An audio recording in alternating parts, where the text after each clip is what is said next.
Hello and welcome to this special Christmas episode of the annual Super Awkward Funcast Players Presents, a stage reading of blah blah blah. This year, in honor of this hellscape that is 2020, I will be reading, as well as I can, COVID-19, The Great Reset by World Economic Forum founder Klaus Schwab and Thierry Malleret. I don't know if I'm saying his name right, and I don't give a shit, who is also connected to the World Economic Forum by monthly barometer. And he is known as Agenda Contributor on the website. If you don't recall, WEF, World Economic Forum, which hosts Davos every year, is the entity that put on the Event 201 event in New York on October 18, 2019. This is just a background. Along with the Johns Hopkins University Centers for Health Security and Bill and Melinda Gates Foundation. So they have no skin in this game at all. I am going to read, as well as I can, a 190-something page document that I found on the web for free. I'm not giving them any money to lecture to me. And this is basically what the future entails in their mind, like what they want our future to be like. And it was published in July 2020, just to capitalize on everything. Because a lot of these ideas were put forth way before this pandemic, and they just needed a reason. So basically, that's the intro. Here's the intro in the book, so we're going to get right into it. COVID-19, The Great Reset by Klaus Schwab, whom I'm going to try my best not to fuck up the accent too much, but I might have some flubs. I'm not going to lie. I have not really practiced his cadence very much, so it will not be accurate, but I'll do my best. It's super awkward. Let's try it. Okay. Alright. About COVID-19, the Great Reset. Since it made its entry on the world stage, COVID-19 has dramatically torn up the existing script of how to govern countries, live with others, and take part in the global economy. Written by World Economic Forum founder Klaus Schwab and monthly barometer author Thierry Malleret, COVID-19, The Great Reset, considers its far-reaching and dramatic implications on tomorrow's world. The book's main objective is to help understand what's coming in a multitude of domains. Published in July 2020, in the midst of the crisis, and when further waves of infection may still arise, it is a hybrid between a contemporary essay and an academic snapshot of a crucial moment in history.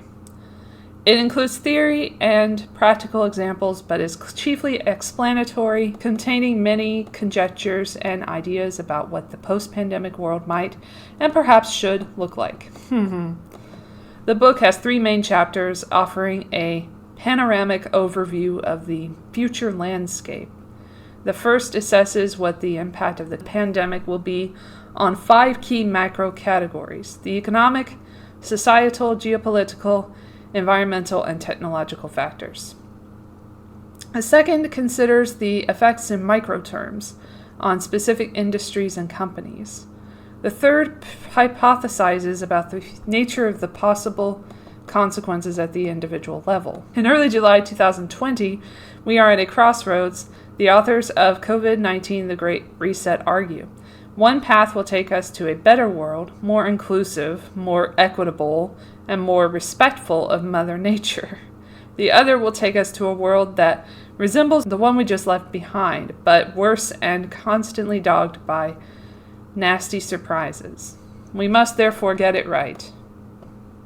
The looming challenges could be more consequential than we have until now chosen to imagine, but our capacity to reset could also be greater than we had previously dared to hope. And this is where I get into the meat of the matter. And this is the first time I've read this, not this specific paragraph, but this is the first time I will have read this entire document. And I'm reading it with you, babies. Introduction. The worldwide crisis triggered by the coronavirus pandemic has no parallel in modern history. We cannot be accused of hyperbole when we say it is plunging our world in its entirety and each of us individually into the most challenging times we've faced in generations. It is our defining moment. We will be dealing with this fallout for years, and many things will change forever. It is bringing economic disruption of monumental proportions, creating a dangerous and volatile period on multiple fronts. Politically, socially, geopolitically, raising deep concerns about the environment and also extending the reach, pernicious or otherwise, of technology into our lives. No industry or business will be spared from the impact of these changes.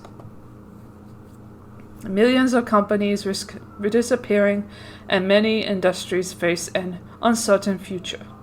A few will thrive. On an individual basis, for many, life as they've always known it is unraveling at alarming speed, but deep existential crises also favor introspection and can harbor the potential for transformation. The fault lines of the world, most notably social divides, lack of fairness, absence of cooperation, failure of global governance and leadership, now lie exposed as never before, and people feel the time for reinvention has come. A new world will emerge, the contours of which are for us to both imagine and to draw. At the time of writing, June 2020, the pandemic continues to worsen globally. Many of us are pondering when things will return to normal. The short response is never. Nothing will ever return to the broken sense of normalcy that prevailed prior to the crisis, because the coronavirus pandemic marks a fundamental inflection point in our global trajectory. Some analysts call it a major bifurcation. Others refer to a deep crisis of biblical proportions, but the essence remains the same. The world as we know it in the early months of 2020 is no more, dissolved in the context of the pandemic. Radical changes of such consequence are coming that some pundits have referred to as before coronavirus and after coronavirus era. We will continue to be surprised by both the rapidity and unexpected nature of these changes. As they conflate with each other, they will provoke second, third, fourth, and more order consequences, cascading effects and unforeseen outcomes. In so doing, they will shape a new normal, radically different from the one we will be progressively leaving behind. Many of our beliefs and assumptions about what the world could or should look like will be shattered in the process. However, broad and radical pronouncements like everything will change and an all or nothing, black and white analysis should be deployed with great care. Of course, reality will be much more nuanced. By itself, the pandemic may not completely transform the world, but it is likely to accelerate many of the changes that were already taking place before it erupted, which will in turn set in motion other changes. The only certainty, the changes won't be linear, and sharp discontinuities will prevail.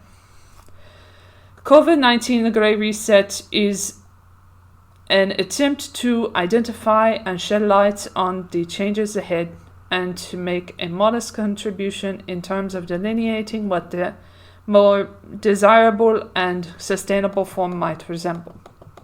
Let's begin by putting things into perspective. Human beings have been around for about 200,000 years. the oldest bacteria for billions of years and viruses for at least 300 million years. This means that most likely pandemics have always existed and been an integral part of human history since people started traveling around. Over the past 2,000 years, they have been the rule, not the exception. Because of their inherently disruptive nature, epidemics throughout history have proven to be a force for lasting and often radical change, sparking riots, causing population crashes, and military defeats, but also triggering innovations, withdrawing national boundaries, and often paving the way for revolutions. Outbreaks forced empires to change course, like the Byzantine Empire when struck by the plague of Justinian in 541-542, and some even to disappear altogether when Aztec and Inca emperors died, with most of their subjects from European germs. Also, authoritative measures to attempt to contain them have always been part of the policy arsenal. Thus, there's nothing new about the confinement and lockdowns imposed upon much of the world to maintain COVID-19. They have been common practice for centuries. The earliest forms of confinement came with the quarantines instituted in an effort to contain the Black Death that between 1347 and 1351 killed about a third of all Europeans. Coming from the word quaranta, which means 40 in Italian, the idea of confining people for 40 days originated without the authorities really understanding what they wanted to contain. But the measures were one of the first forms of institutionalized public health that helped legitimize the accretion of power by the modern state. The period of 40 days has no medical foundation. It was chosen for symbolic and religious reasons. Both the Old and New Testaments often referred to the number 40 in the context of purification, in particular the 40 days of Lent and the 40 days of flood in Genesis. The spread of infectious diseases has a unique ability to fuel fear, anxiety, and mass hysteria. In so doing, as we have seen, it also challenges our social cohesion and collective capacity to manage a crisis. Epidemics are by nature divisive and traumatizing. What we are fighting against is invisible. Our family, friends, and neighbors may all become sources of infection. Those everyday rituals that we cherish, like meeting a friend in a public place, may become a vehicle for transmission. And the authorities that try to keep us safe by enforcing confinement measures are often perceived as agents of oppression. Throughout history, the important and recurring pattern has been to search for scapegoats and place the blame firmly on the outsider. In medieval Europe, Jews were almost always among the victims of the most notorious pogroms provoked by the plague. One tragic example illustrates this point. In 1349, 2 years after the Black Death had started to rove across the continent, in Strasbourg on Valentine's Day, Jews who'd been accused of spreading the plague by polluting the wells of the city were asked to convert. About 1,000 refused and were burnt alive. During that same year, Jewish communities in other European cities were wiped out, forcing them to massively migrate to the eastern part of Europe, in Poland and Russia, permanently altering the demography of the continent in the process. What is true for European anti-Semitism also applies to the rise of the absolutist state, the gradual retreat of the church, and many other historical events that can be attributed in no small measure to pandemics. The changes were so diverse and widespread that it led to the end of an age of submission, bringing feudalism and serfdom to an end and ushering in the era of enlightenment. Put simply, the Black Death may have been the unrecognized beginning of modern man. If such profound social, political, and economic changes could be provoked by the plague in the medieval world, could the COVID-19 pandemic mark the onset of a similar turning point with long-lasting and dramatic consequences for our world today? Unlike certain past epidemics, COVID-19 doesn't pose a new existential threat. It will not result in unforeseen mass famines or major military defeats and regime changes. Whole populations will neither be exterminated nor displaced as a result of the pandemic. However, this does not equate to a reassuring analysis. In reality, the pandemic is dramatically exacerbating pre-existing dangers that we've failed to confront adequately for too long. It will also accelerate disturbing trends that have been building up over a prolonged period of time. To begin elaborating a meaningful response, we need a conceptual framework, or a simple mental map, to help us reflect on what's coming and to guide us in making sense of it. Insights offered by history can be particularly helpful.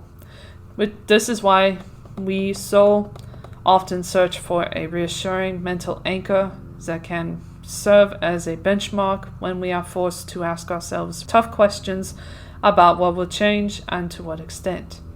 In doing so, we look for precedents with questions such as, is the pandemic like the Spanish flu of 1918, estimated to have killed more than 50 million people worldwide in 3 successive waves?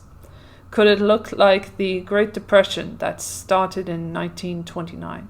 Is there any resemblance with the psychological shock inflicted by 9/11? Are there similarities with what happened with SARS in 2003 and H1N1 in 2009, albeit on a different scale? Could it be like the great financial crisis of 2008, but much bigger? The correct, albeit unwelcome, answer to all of these is no. None fits the reach and pattern of the human suffering and economic destruction caused by the current pandemic. The economic fallout in particular bears no resemblance to any crisis in modern history. As pointed out by many heads of state and government in the midst of the pandemic, we are at war, but with an enemy that is invisible, and of course metaphorically. If what we are going through can indeed be called a war, it is certainly not a typical one. After all, today's enemy is shared by all of humankind. That said, World War II could even so be one of the most relevant mental anchors in the effort to assess what's coming next. World War II was the quintessential transformational war, triggering not only fundamental changes to the global order and the global economy, but also entailing radical shifts in social attitudes and beliefs that eventually paved the way for radically new policies and social contract provisions, like women joining the workforce before becoming voters. There are obviously fundamental dissimilarities between a pandemic and war that we will consider in some detail in the following pages. But the magnitude of their transformative power is comparable. Both have the potential to be a transformative crisis of previously unimaginable proportions. However, we must beware of superficial analogies. Even in the worst case, horrendous scenario, COVID-19 will kill far fewer people than the Great Plagues, including the Black Deaths, or World War II did. Furthermore, today's economy bears no resemblance to those of past centuries that relied on manual labor and farmland or heavy industry. In today's highly interconnected and interdependent world, However, the impact of the pandemic will go well beyond the already staggering statistics relating simply to death, unemployment, and bankruptcies. COVID-19, The Great Reset, is written and published in the midst of a crisis whose consequences will unfold over many years to come. Little wonder that we all feel somewhat bewildered, a sentiment so very understandable when an extreme shock strikes, bringing with it the disquieting certainty that its outcomes will be both unexpected and unusual. This strangeness is well captured by Albert Camus in his 1947 novel, The Plague. Yet all these changes were, in one sense, so fantastic and had been so precipitately that it wasn't easy to regard them as likely to have any permanence. Now that the unthinkable is upon us, what will happen next in the immediate aftermath of the pandemic and then in the foreseeable future? It is, of course, much too early to tell with any reasonable accuracy what COVID-19 will entail in terms of momentous changes, but the objective of this book is to offer some coherent and conceptually sound guidelines about what might lie ahead, and to do so in the most comprehensive manner possible. Our aim is to help our readers grasp the multifaceted dimension of the changes that are coming. At the very least, as we will argue, the pandemic will accelerate systemic changes that were already apparent prior to the crisis. The partial retreat from globalization, the growing decoupling between the US and China, the acceleration of automation, concerns about heightened surveillance, the growing appeal of well-being policies, rising nationalism, and the subsequent fear of immigration, the growing power of tech, the necessity for firms to have an even stronger online presence, among many others. But it could go beyond a mere acceleration by altering things that previously seemed unchangeable. It might thus provoke changes that would have seemed inconceivable before the pandemic struck, such as new forms of monetary policy, like helicopter money, already a given, the reconsideration, recalibration of some of our social priorities, and an augmented search for the common good as a policy objective, the notion of fairness, acquiring political potency, radical welfare and taxation measures, and drastic geopolitical realignments. The broader point is this: the possibilities for change and the resulting new order are now unlimited and only bound by our imagination, for better or for worse. Societies could be poised to become either more egalitarian or more authoritarian, or geared towards more solidarity or more individualism, favoring the interests of the few or the many. Economies, when they recover, could take the path of more inclusivity and be more attuned to the needs of our global commons, or they could return to functioning as they did before. You get the point. We should take advantage of this unprecedented opportunity to reimagine our world in a bid to make it a better and more resilient one as it emerges on the other side of this crisis. We are conscious that attempting to cover the scope and breadth of all the issues addressed in this book is an enormous task that may not even be possible. The subject and all the uncertainties attached to it are gargantuan and could have filled the pages of a publication 5 times the size of this one. But our objective was to write a relatively concise and simple book to help the reader understand what's coming in a multitude of domains. To interrupt the flow of the text as little as possible, the reference information appears at the end of the book and direct attributions have been minimized.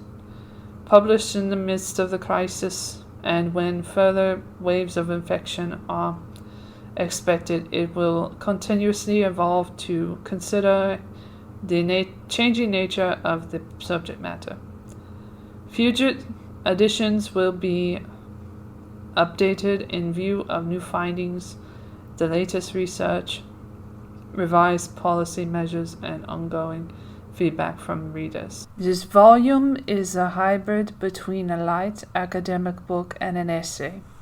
It includes theory and practical examples, but is chiefly explanatory, containing many conjectures and ideas about what the post-pandemic world might and perhaps should look like.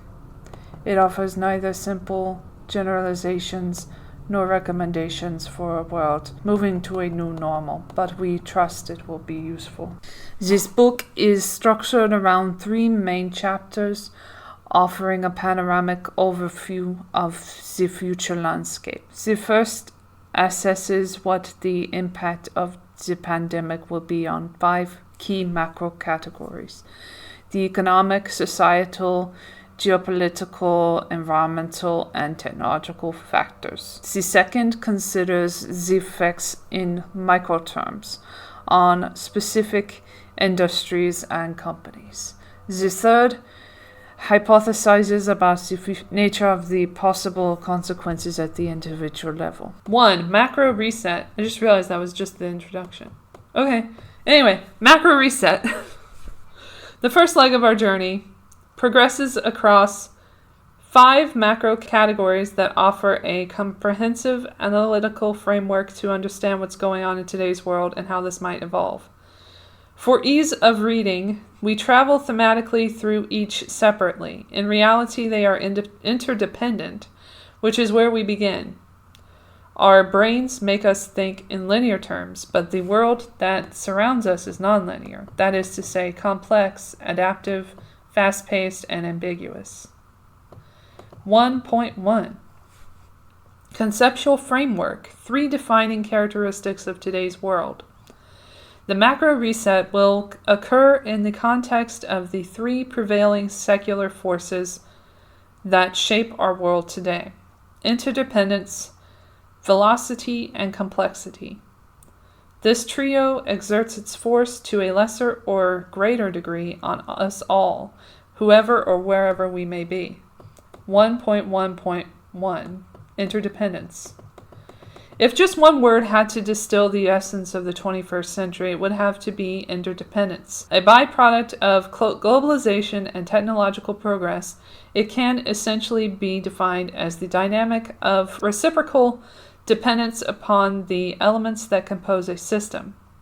The fact that globalization and technological progress have advanced so much over the past few decades has prompted some pundits to declare that the world is hyperconnected, a variant of interdependence on steroids.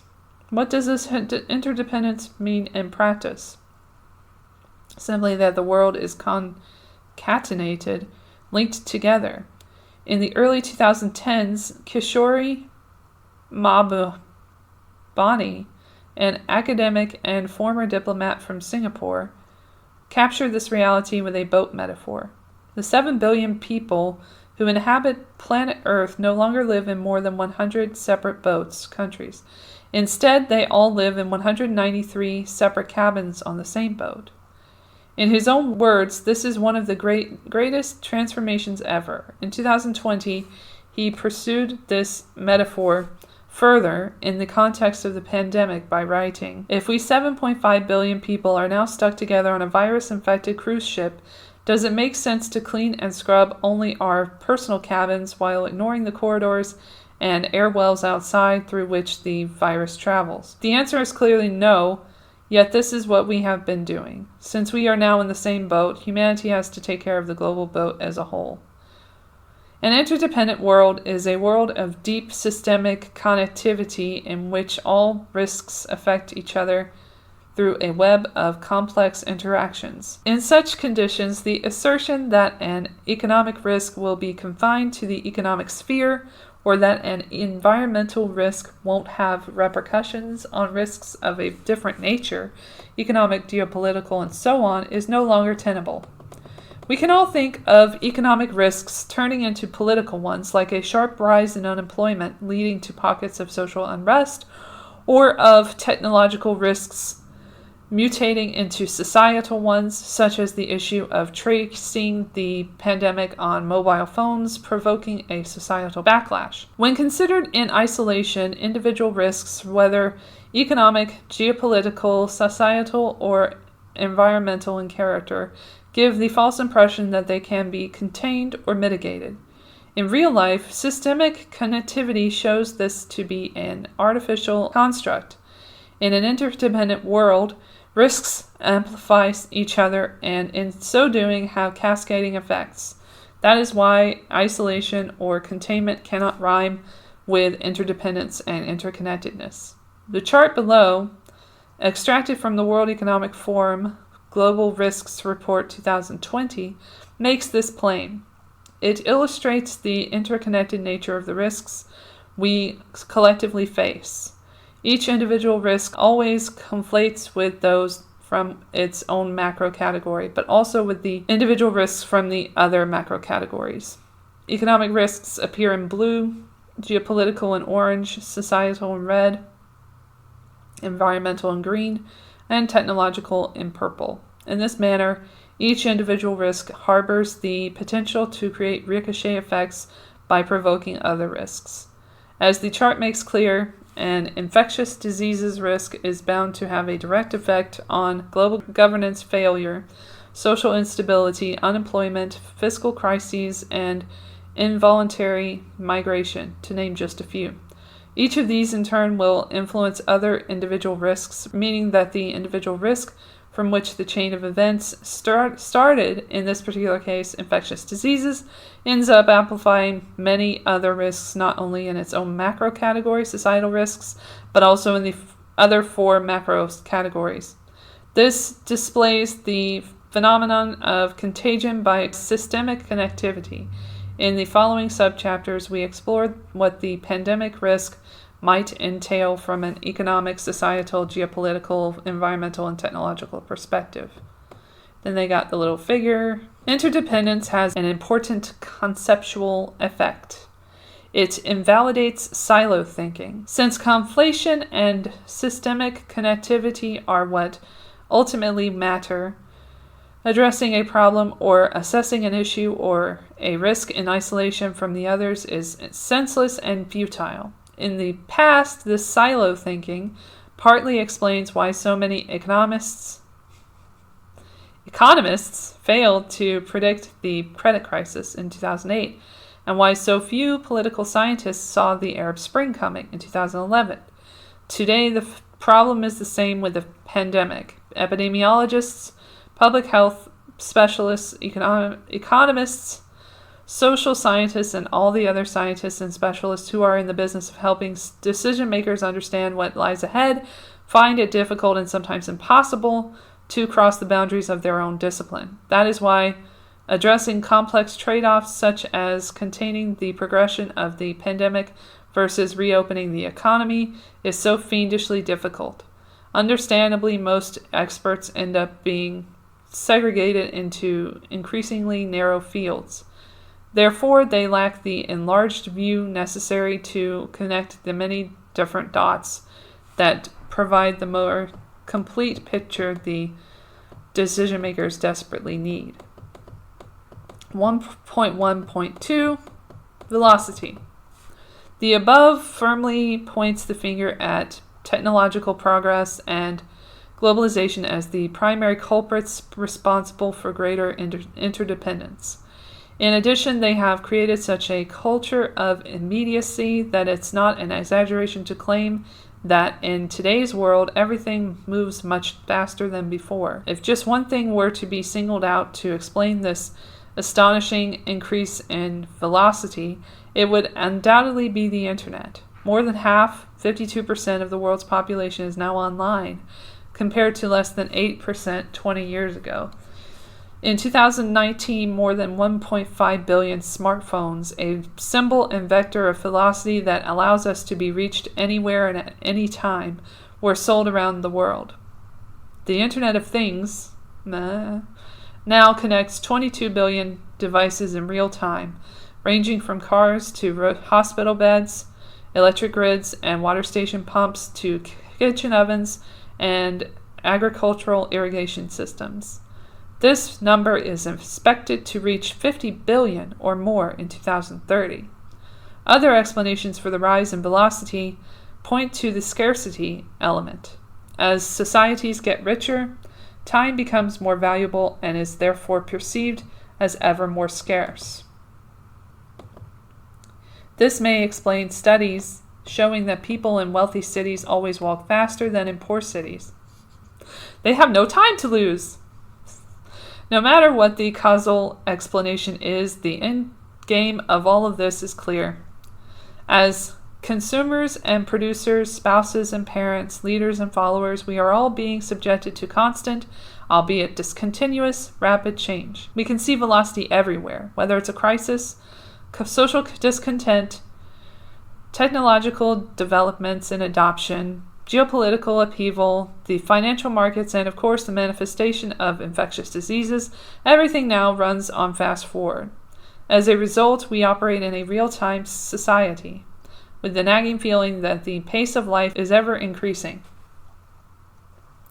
This new culture of immediacy, obsessed with speed, is apparent in all aspects of our lives, from just-in-time supply chains to high-frequency trading, from speed dating to fast food. It is so pervasive that some pundits call this new phenomenon the dictatorship of urgency. It can indeed take extreme forms. Research performed by scientists at Microsoft shows, for example, that being slower by no more than 250 milliseconds, a quarter of a second, is enough for a website to lose hits to its faster competitors. The all-embracing result is that the shelf life of a policy, a product, or an idea, and the life cycle of a decision maker or a project are contracting sharply and often unpredictably. Nothing illustrated this more vividly than the breakneck speed with which COVID-19 progressed in March 2020. In less than a month from the maelstrom provoked by the staggering speed at which the pandemic engulfed most of the world, a whole new era seemed to emerge. The beginning of the outbreak was thought to have taken place in China sometime earlier, but the exponential global progression of the pandemic took many decision makers and a majority of the public by surprise, because we generally find it cognitively hard to grasp the significance of exponential growth. Consider the following in terms of days for doubling. If a pandemic grows at 30% a day, as COVID-19 did around mid-March for some of the worst affected countries, registered cases or deaths will double in a little more than 2 days. If it grows at 20%, it will take between 4 and 5 days. And if it grows at 10%, it will just take more than a week. Expressed differently, at the global level, it took COVID-19 3 months to reach 100,000 cases, 12 days to double to 200,000 cases, 4 days to reach 300,000 cases, and then 400,000 and 500,000 cases were reached in 2 days each. These numbers make our heads spin. Extreme velocity in action. Exponential growth is so baffling to our cognitive functions that we often deal with it by developing exponential myopia, thinking of it as nothing more than very fast. In a famous experiment conducted in 1975, 2 psychologists found that when we have to predict an exponential process, we often underestimate it by a factor of 10. Understanding this growth dynamic and the power of exponentials clarifies why velocity is such an issue and why the speed of intervention to curb the rate of growth is so crucial.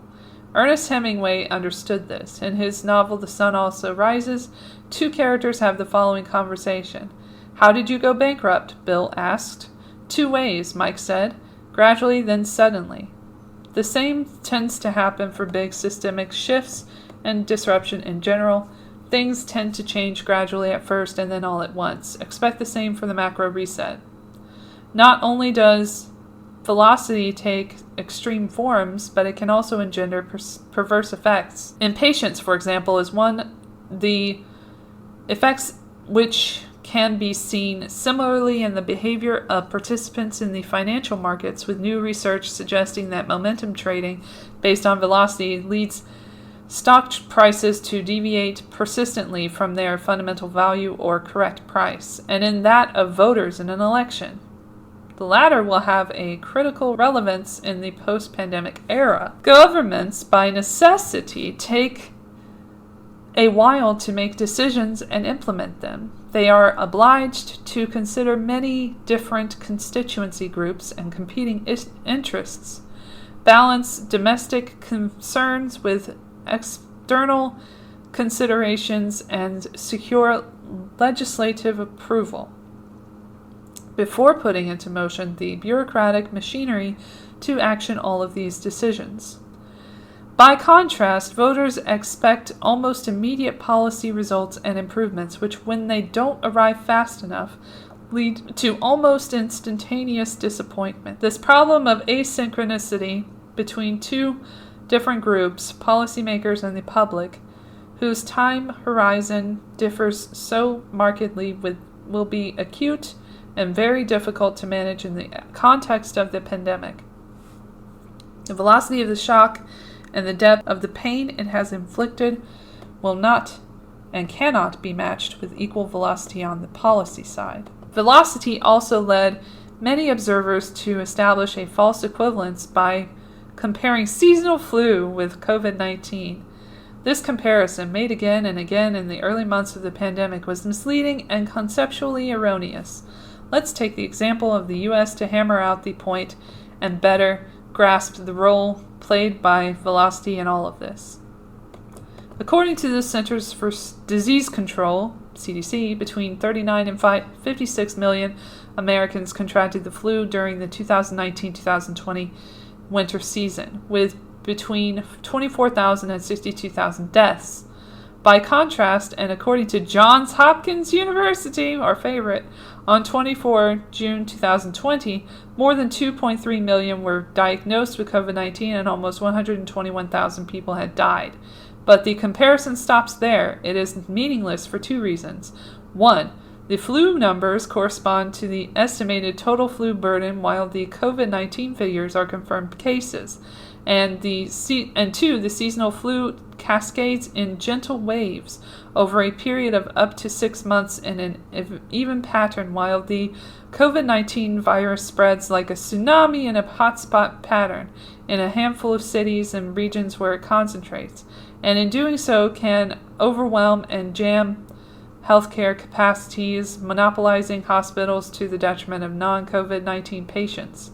The second reason, the velocity with which the COVID-19 pandemic surges and the suddenness with which clusters emerge, makes all the difference and renders the comparison with the flu irrelevant. Velocity lies at the root of the first and second reasons. In a vast majority of countries, the speed with which the epidemic progressed made it impossible to have sufficient testing capabilities, and it then overwhelmed many national health systems equipped to deal with a predictable, recurrent, and rather slow seasonal flu, but not with the super-fast pandemic. Another important and far-reaching consequence of velocity is that decision makers have more information and more analysis than ever before, but less time to decide. For politicians and business leaders, the need to gain a strategic perspective collides ever more frequently with the day-to-day pressures of immediate decisions, particularly obvious in the context of the pandemic and reinforced by complexity, as we see in the next section. 1.1.3 Complexity. In its simplest possible form, complexity can be defined as what we don't understand or find difficult to understand. As for a complex system, the psychologist Herbert Simon defined it as one made up of a large number of parts that interact in a non-simple way. Complex systems are often characterized by an absence of visible causal links between their elements, which makes them virtually impossible to predict. Deep in ourselves, we sense that the more complex a system is, the greater the likelihood that something might go wrong and that an accident or an aberration might occur and propagate. Complexity can roughly be measured by 3 factors. 1. The amount of information content or the number of components in a system. 2. The interconnectedness, defined as the dynamic of reciprocal responsiveness between these pieces of information or components. And 3. The effect of nonlinearity. Nonlinear elements are often called tipping points. Nonlinearity is a key feature of complexity because it means that a change in just one component of a system can lead to a surprising and disproportionate effect elsewhere. It is for this reason that pandemic models so often yield wide ranges of outcomes. A difference of assumption regarding just one component of the model can dramatically affect the end result. When one hears about black swans, known unknowns, or butterfly effects, nonlinearity is at work. It thus comes as no surprise that we often associate world complexity with surprises, turbulence, and uncertainty. For example, in 2008, how many experts anticipated that mortgage-backed securities originating in the United States would cripple banks around the world and ultimately bring the global financial system to the verge of collapse? And in the early weeks of 2020, how many decision makers foresaw the extent to which a possible pandemic would wreak havoc on some of the most sophisticated health systems in the world and would inflict such major damage to the global economy? A pandemic is a complex adaptive system comprising many different components or pieces of information as diverse as biology or psychology, whose behavior is influenced by such variables as the role of companies, economic policies, government intervention, healthcare politics, or national governance. For this reason, it can and should be viewed as a living network that adapts to changing conditions, not something set in stone, but a system of interactions that is most complex and adaptive. It is complex because it represents a cat's cradle of interdependence and interconnections from which it stems, and adaptive in the sense that its behavior is driven by interactions between nodes, the organizations, the people, us, that can become confused and unruly in times of stress. Will we adjust to the norms of confinement? Will a majority of us, or not, abide by the rules, etc.? The management, the containment in this particular case of a complex adaptive system requires continuous real-time and ever-changing collaboration between a vast array of disciplines and between different fields within these disciplines. Just to provide a broad and oversimplified example, the containment of the coronavirus pandemic will necessitate a global surveillance network capable of identifying new outbreaks as soon as they arise, laboratories in multiple locations around the world that can rapidly analyze new viral strains and develop effective treatments, large IT infrastructures so that communities can prepare and react effectively, appropriate and coordinated policy mechanisms to efficiently implement the decisions once they are made, and so on. The important point is this: each separate activity by itself is necessary to address the pandemic, but is insufficient if not considered in conjunction with the others. It follows that this complex adaptive system is greater than the sum of its parts. Its effectiveness depends on how well it works as well as a whole, and it is only as strong as its weakest link. Many pundits have mischaracterized the COVID-19 pandemic as a black swan event simply because it exhibits all the characteristics of a complex adaptive system. But in reality, it is a white swan event, something explicitly presented as such by Nassim Taleb in The Black Swan, published in 2007, something that would eventually take place with a great deal of certainty. Indeed, for years, international organizations like the World Health Organization, WHO, institutions like the World Economic Forum, and the Coalition for Epidemic Preparedness Innovations, CEPI, launched at the annual meeting in 2017 in Davos, and individuals like Bill Gates have been warning us about the next pandemic risk, even specifying that it 1. Would emerge in a highly populated place where economic development forces people and wildlife together. 2. Would spread quickly and silently by exploiting networks of human travel and trade. And 3. Would reach multiple countries by thwarting containment. As we will see in the following chapters, properly characterizing the pandemic and understanding its characteristics are vital because they were what underpinned the differences in terms of preparedness. Many Asian countries reacted quickly because they were prepared logistically and organizationally due to SARS, and thus were able to lessen the impact of the pandemic. By contrast, many Western countries were unprepared and were ravaged by the pandemic. It is no coincidence that they are the ones in which the false notion of a black swan event circulated the most. However, we can confidently assert that the pandemic, a high probability, high consequences white swan event, will provoke many black swan events through second, third, fourth, and more order effects. It is hard, if not impossible, to foresee what might happen at the end of the chain when multiple order effects and their ensuing cascades of consequences have occurred after unemployment spikes, companies go bust, and some countries are teetering on the verge of collapse. None of these are unpredictable per se, but it is their propensity to create perfect storms when they conflate with other risks that will take us by surprise.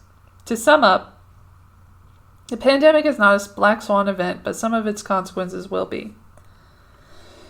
The fundamental point here is this: complexity creates limits to our knowledge and understanding of things. It might thus be that today's increasing complexity literally overwhelms the capabilities of politicians in particular and decision makers in general to make well-informed decisions.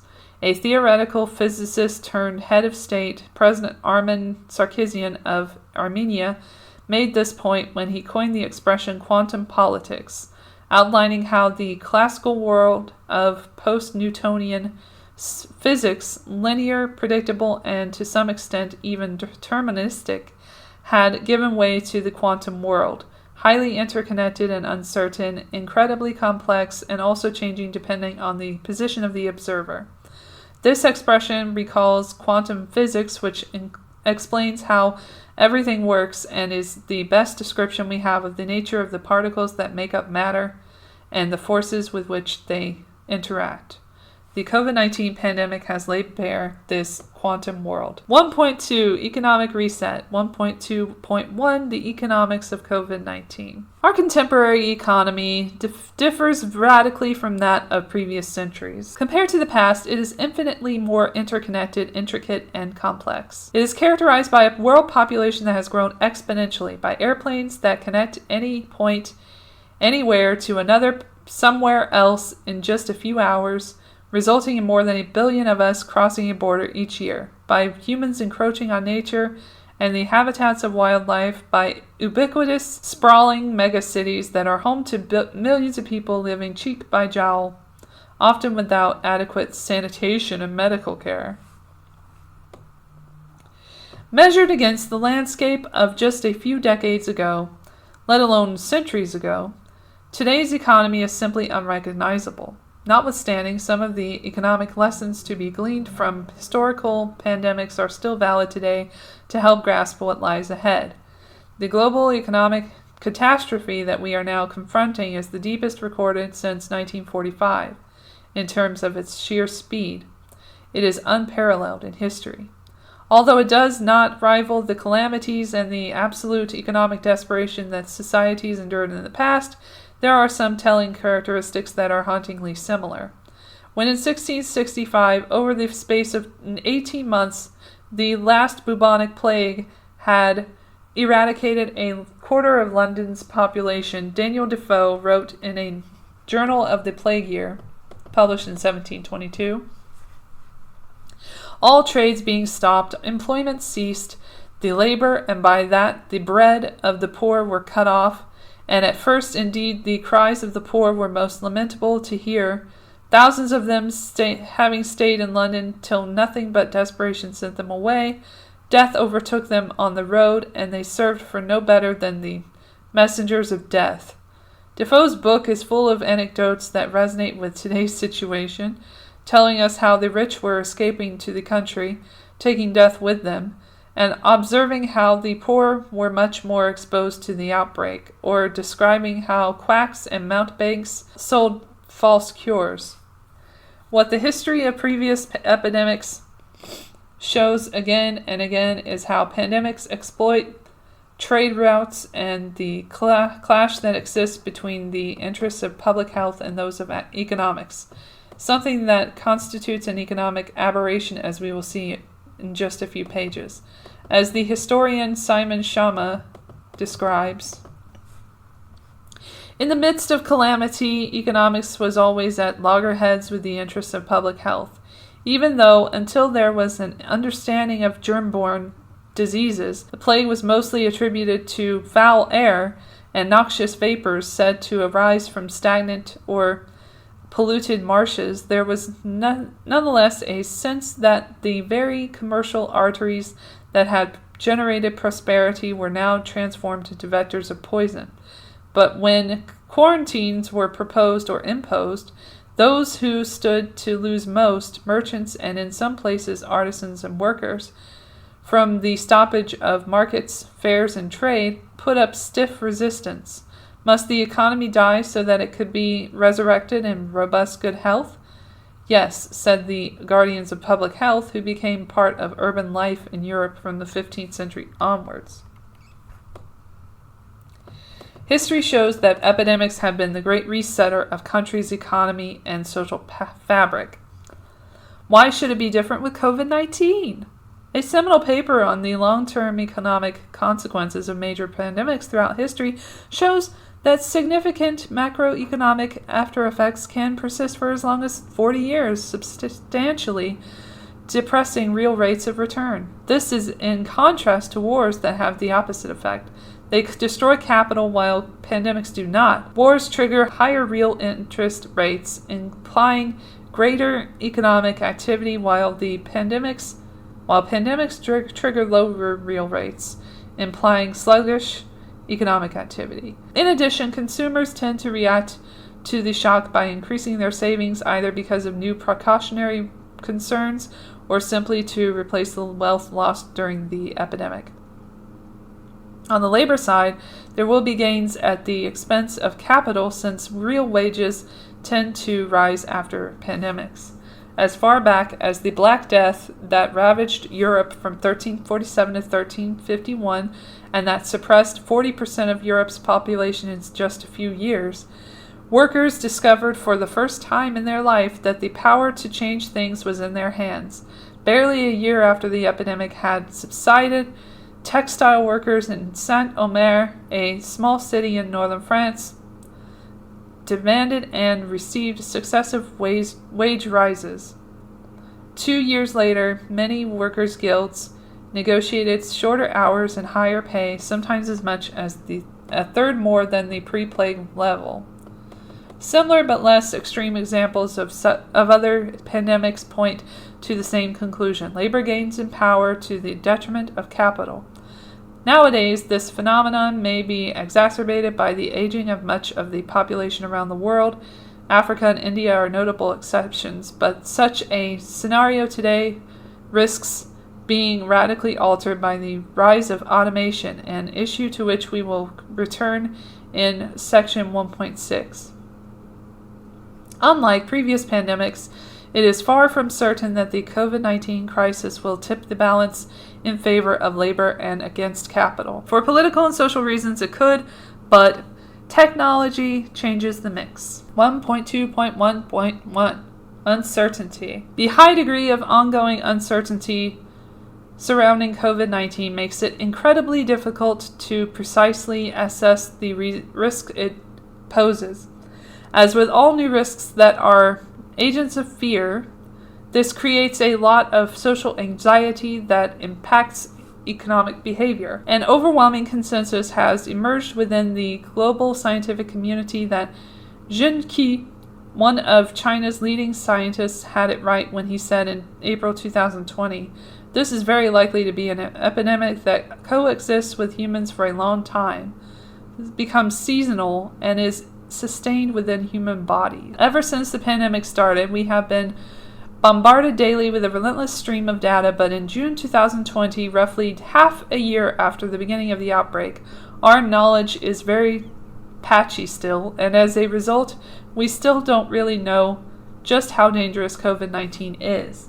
Despite the deluge of scientific papers published on the coronavirus, its infection fatality rate, i.e. the number of COVID-19 cases measured or not, that result in death, remains a matter of debate, around 0.4% to 0.5% and possibly up to 1%. The ratio of undetected to confirmed cases, the rate of transmissions from asymptomatic individuals, the seasonality effect, the length of the incubation period, the national infection rates, progress in terms of understanding each of these is being made, but they and many other elements remain known unknowns to a large extent. For policymakers and public officials, this prevailing level of uncertainty makes it very difficult to devise the right public health strategy and the concomitant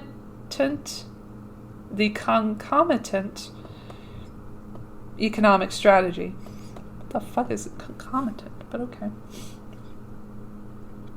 This should not come as a surprise. Anne Ramon, a professor of epidemiology at UCLA, confesses, "This is a novel virus, new to humanity, and nobody knows what will happen." Such circumstances require a good dose of humility because, in the words of Peter Piot, one of the world's leading virologists, the more we learn about the coronavirus, the more questions arise. COVID-19 is a master of disguise that manifests itself with protein symptoms that are confounding the medical community. It is first and foremost a respiratory disease, but for a small but sizable number of patients, symptoms range from cardiac inflammation and digestive problems to kidney infection, blood clots, and meningitis. In addition, many people who recover are left with chronic kidney and heart problems as well as lasting neurological effects. In the face of uncertainty, it makes sense to resort to scenarios to get a better sense of what lies ahead. With the pandemic, it is well understood that a wide range of potential outcomes is possible, subject to unforeseen events and random occurrences, but three plausible scenarios stand out. Each may help to delineate the contours of what the next 2 years could be like. These three plausible scenarios are all based on the core assumption that the pandemic could go on affecting us until 2022. Thus, they can help us to reflect upon what lies ahead. In the first scenario, the initial wave that began in March 2020 is followed by a series of smaller waves that occur through mid-2020 and then over a 1 to 2 year period, gradually diminishing in 2021 like peaks and valleys. The occurrence and amplitude of these peaks and valleys vary geographically and depend on the specific mitigation measures that are implemented. In the second scenario, the first wave is followed by a larger wave that takes place in the third or fourth quarter of 2020, and one or several smaller subsequent waves in 2021, like during the 1918-1919 Spanish flu pandemic. This scenario requires the re-implementation of mitigation measures around the fourth quarter of 2020 to contain the spread of infection and to prevent healthcare systems from being overwhelmed. In the third scenario, not seen with past influenza pandemics, but possible for COVID-19, a slow burn of ongoing transmission and case occurrence follows the first wave of 2020, but without a clear wave pattern, just with smaller ups and downs. Like for the other scenarios, this pattern varies geographically and is to a certain extent determined by the nature of the earlier mitigation measures put into place in each particular country or region. Cases of infection and deaths continue to occur but do not require the reinstitution of mitigation measures. A large number of scientists seem to agree with the framework offered by these three scenarios. Whichever of the three the pandemic follows, they all mean, as the authors explicitly state, that policymakers must be prepared to deal with at least another 18 to 24 months of significant COVID-19 activity, with hotspots popping up periodically in diverse geographic areas.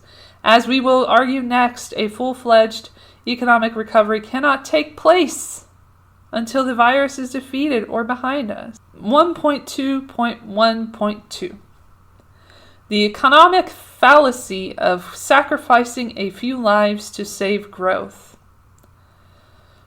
Throughout the pandemic, there has been a perennial debate about saving lives versus saving the economy, lives versus livelihoods.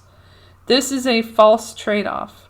From an economic standpoint, the myth of having to choose between public health and a hit to GDP growth can easily be debunked.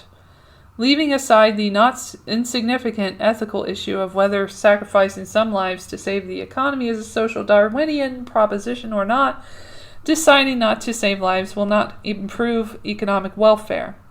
The reasons are twofold. One, on the supply side, if prematurely loosening the various restrictions and rules of social distancing result in an acceleration of infection, which almost all scientists believe it would, more employees and workers would become infected and more businesses would just stop functioning.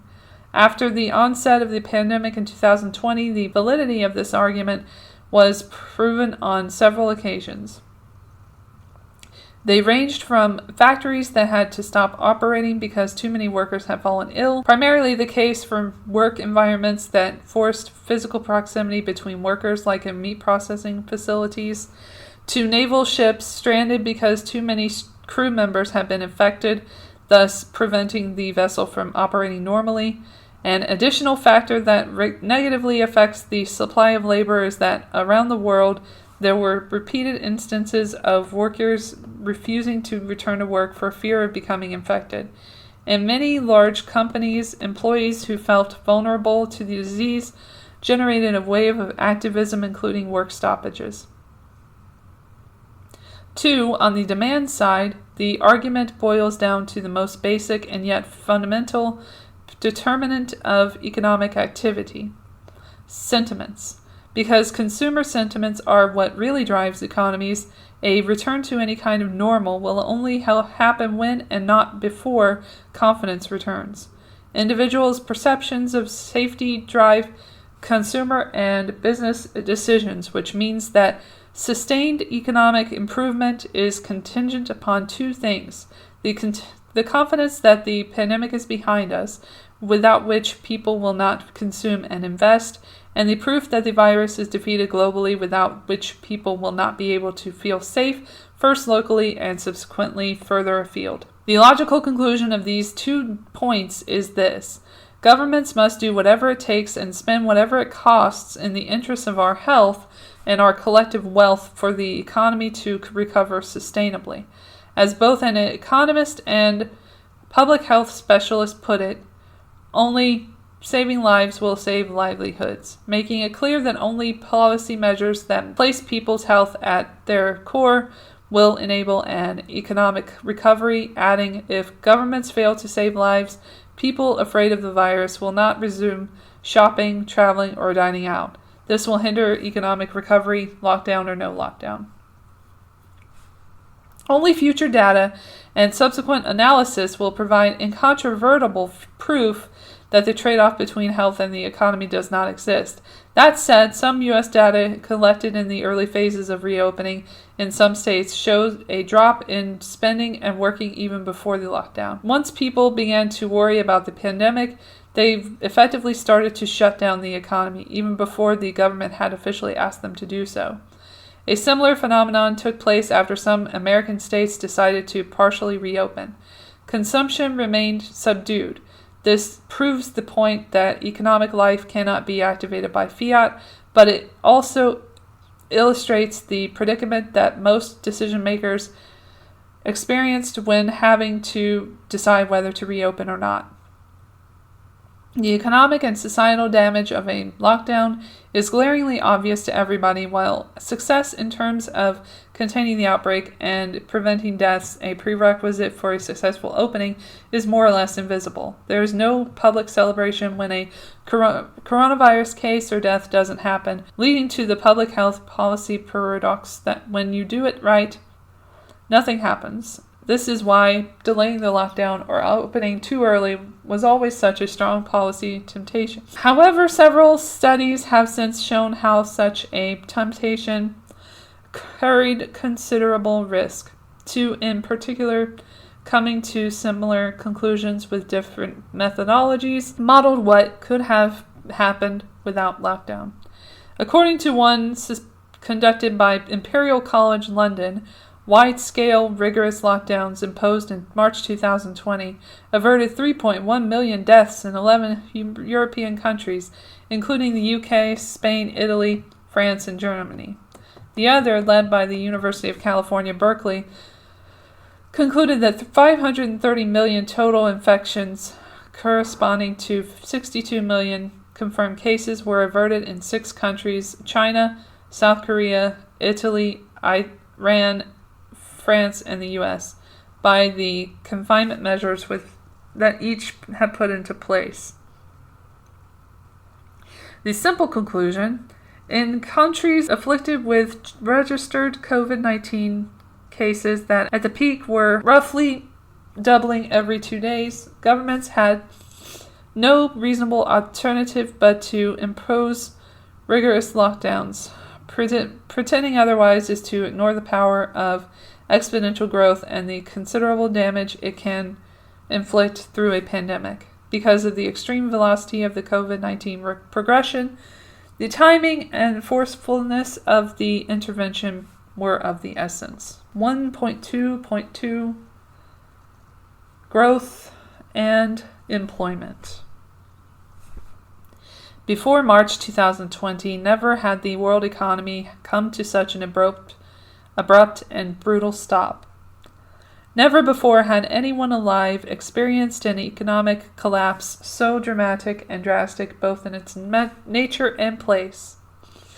The shock that the pandemic has inflicted on the global economy has been more severe and has occurred much faster than anything else in recorded economic history. Even in the Great Depression in the early 1930s and the global financial crisis in 2008, it took several years for GDP to contract by 10% or more and for unemployment to soar above 10%. With the pandemic, disaster-like macroeconomic outcomes, in particular exploding unemployment levels and plunging GDP growth, happened in March 2020 over the course of just 3 weeks. COVID-19 inflicted a crisis of both supply and demand that led to the deepest dive on record for the global economy for over 100 years. As the economist Kenneth Rogoff warned, everything depends on how long it lasts, but if this goes on for a long time, it's certainly going to be the mother of all financial crises. The length and acuteness of the downturn and its subsequent hit to growth and employment depend on 3 things. 1. The duration and severity of the outbreak.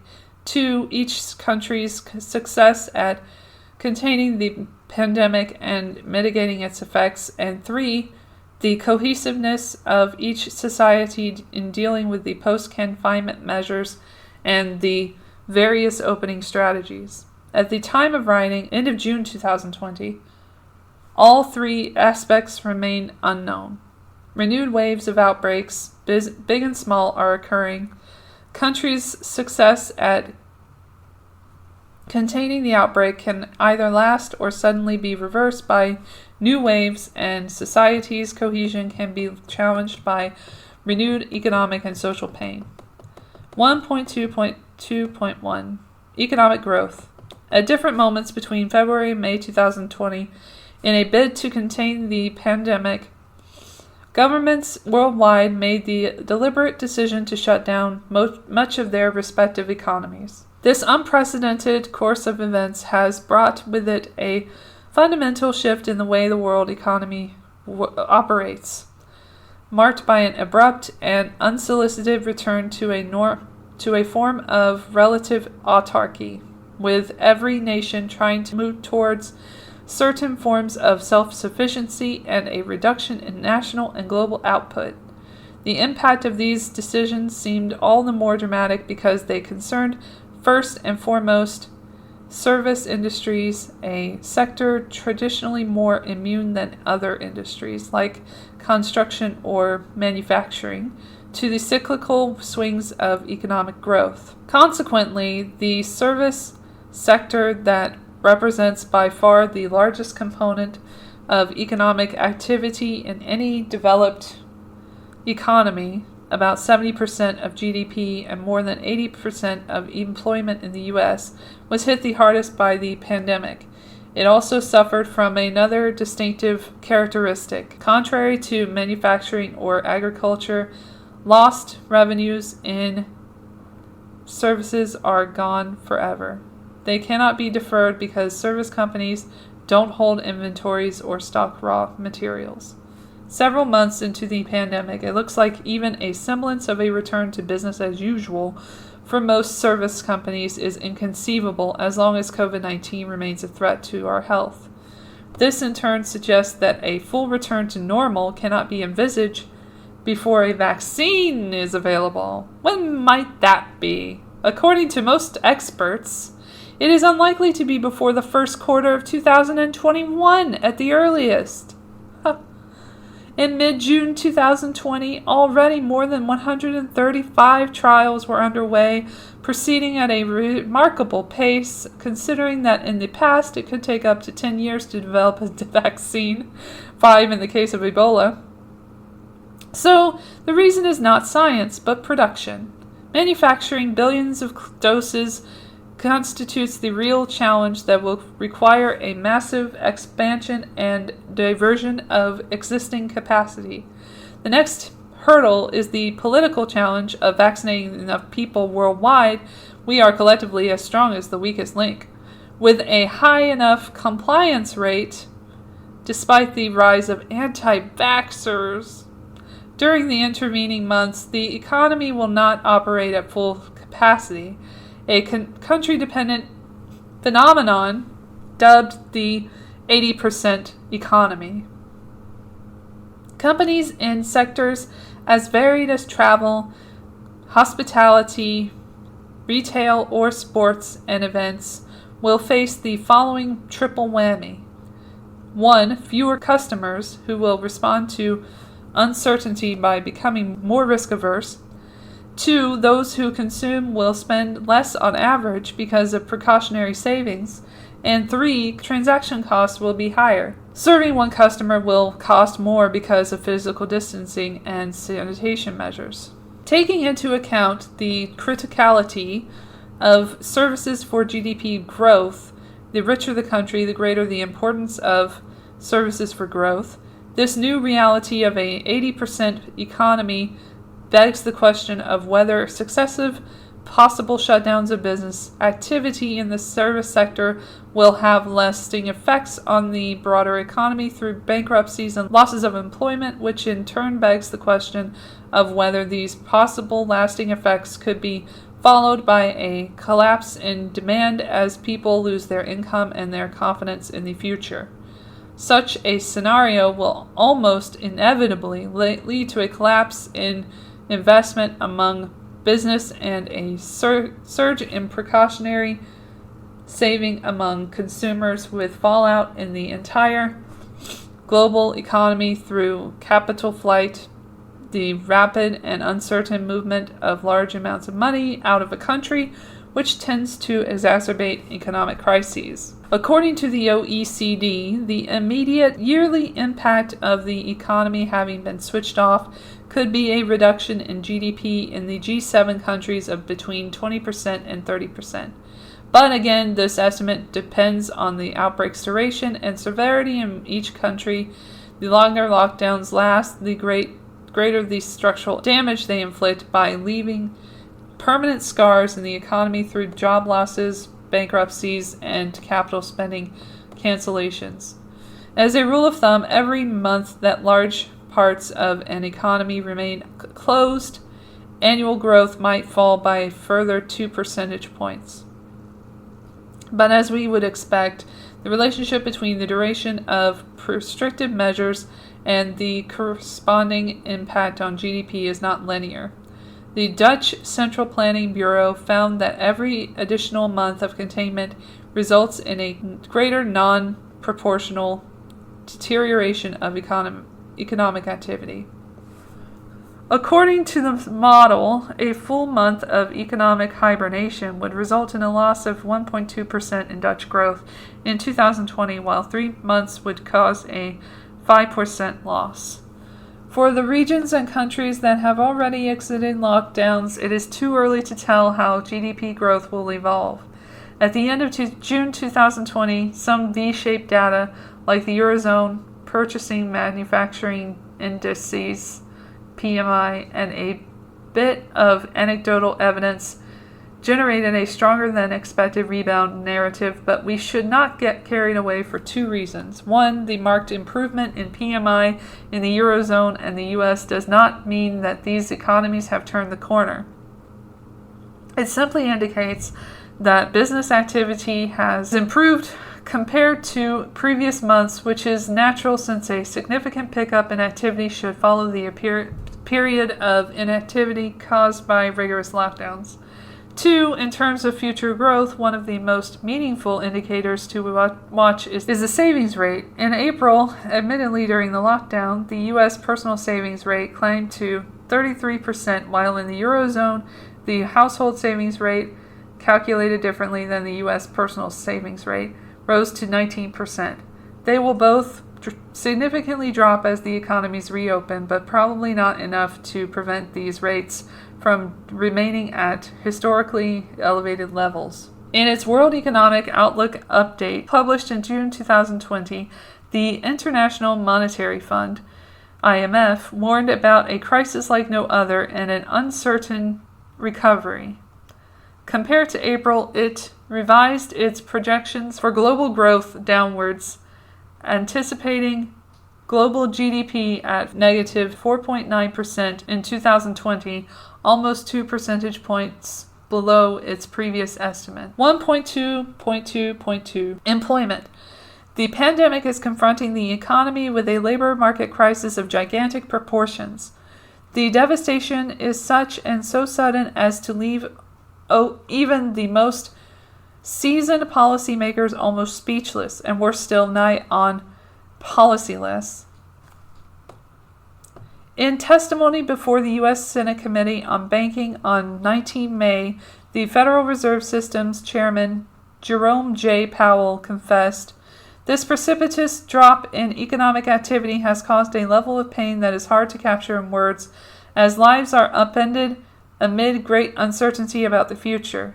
In just the 2 months of March and April 2020, more than 36 million Americans lost their jobs, reversing 10 years of job gains. In the U.S., like elsewhere, temporary dismissals caused by the initial lockdowns may become permanent, inflicting intense social pain that only robust social safety nets can alleviate, and profound structural damage on countries' economies.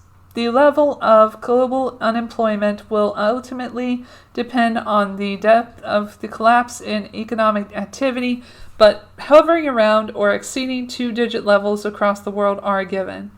In the U.S., a harbinger of difficulties to come elsewhere, it is estimated that the official rate of unemployment could reach a peak of 25% in 2020.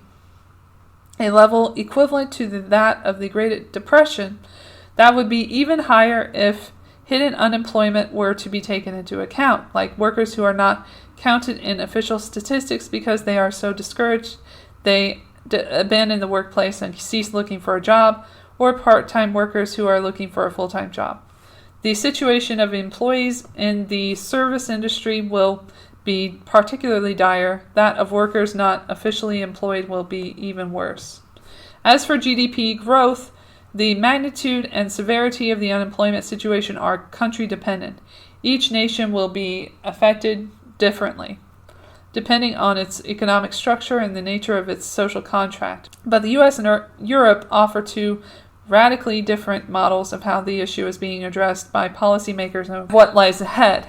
As of June 2020, the rise in the U.S. unemployment rate, it stood at a mere 3.5% prior to the pandemic, was much higher than anywhere else. In April 2020, the U.S. unemployment rate had risen by 11.2 percentage points compared to February, while during the same period in Germany it had increased by less than 1 percentage point.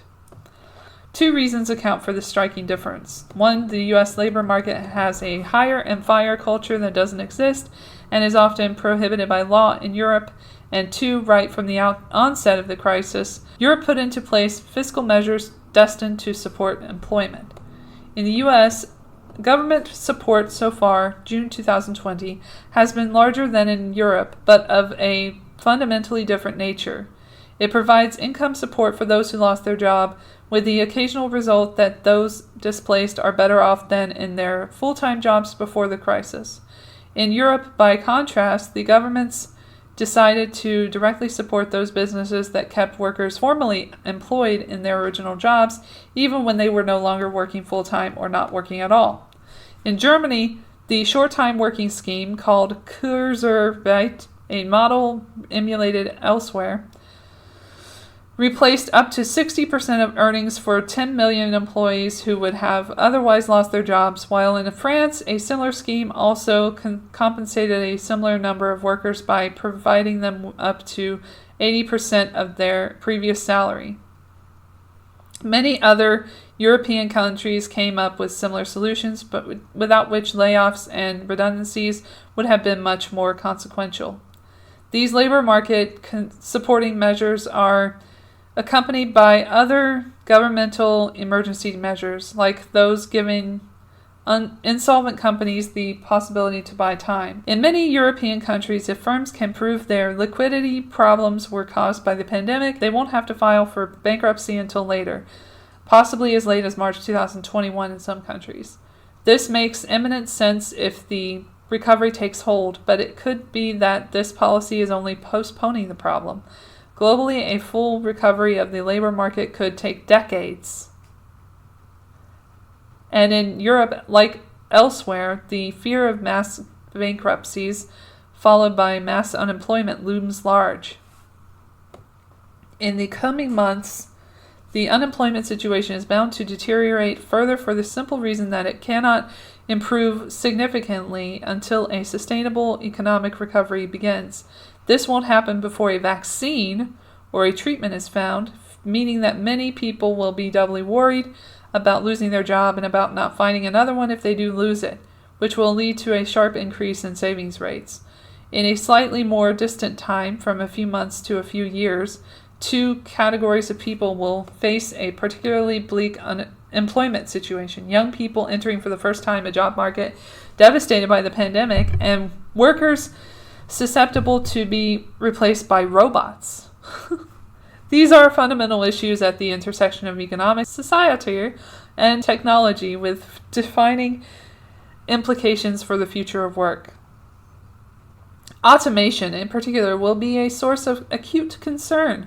The economic case that technology always exerts a positive economic effect in the long term is well known. The substance of the argument goes like this: the automation is disruptive, but it improves productivity and increases wealth, which in turn leads to greater demands for goods and services, and thus to new types of jobs to satisfy those demands. This is correct, but what happens between now and the long term?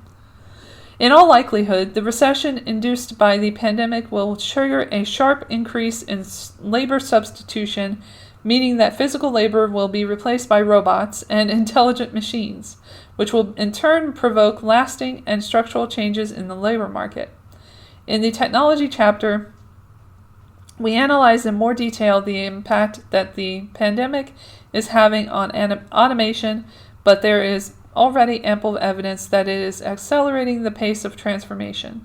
The call center sector epitomizes this situation. In the pre-pandemic era, new artificial intelligence-based technologies were being gradually introduced to automate some of the tasks performed by human employees. The COVID-19 crisis and its accompanying measures of social distancing has suddenly accelerated this process of innovation and technological change.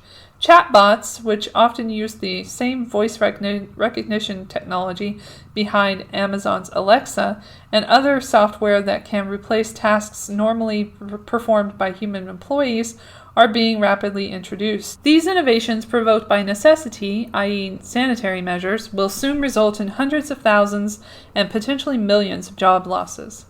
As consumers may prefer automated services to face-to-face interactions for some time to come, what is currently happening with call centers will inevitably occur in other sectors as well.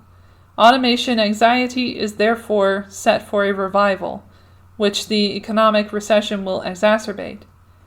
The process of automation is never linear. It tends to happen in waves, and often in harsh economic times when the decline in companies' revenues makes labor costs relatively more expensive.